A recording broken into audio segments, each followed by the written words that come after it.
службу я работал переводчиком арабского языка.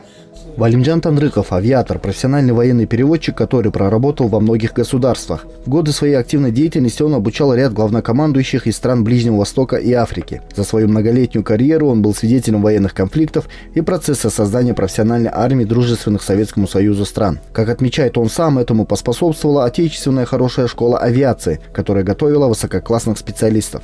Кома ВВС Советского Союза, маршала авиации Кутахова. Был заместитель по вузам, по высшим заведениям.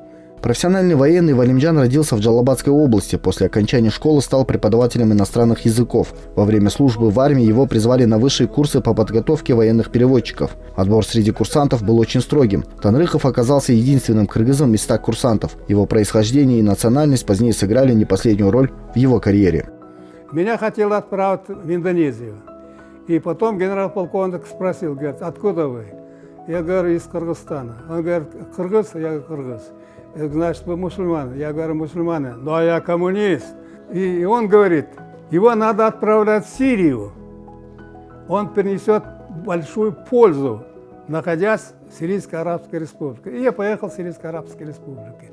Приехал, значит, меня отправили в портовой город Латакия, где базировалась военно-морская база, и начал свою службу. И потом меня перевели в Дамаск.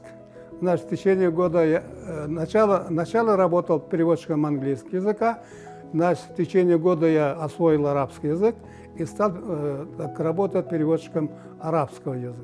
После военной службы в разных странах он вернулся в родной Кыргызстан, где был назначен заместителем командира по политико-воспитательной работе батальона слушателей и курсантов гарнизона Фрунзе-1. В этом военном учебном заведении были подготовлены военные специалисты Африки, Ближнего Востока, Юго-Восточной Азии и Латинской Америки. Также подготовку в кыргызском учебном заведении проходили космонавты.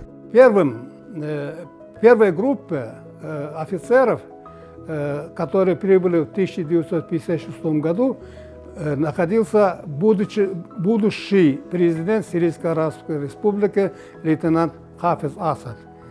И Хафиз Асад закончил Фрунзенское военное летно-техническое училище и стал командующим военно-воздушными силами и противовоздушной обороны Сирийской Арабской Республики. Потом, значит, стал министром обороны, потом стал президентом Сирийской Арабской Республики. После отставки Валимджан Танрыков занялся научной и преподавательской деятельностью. По сей день он преподает арабский язык и прививает своим студентам тонкости международных отношений стран Ближнего Востока и Персидского залива. Адилет Тимирланов, Руслан Бароненко, ЛТР Бишкек.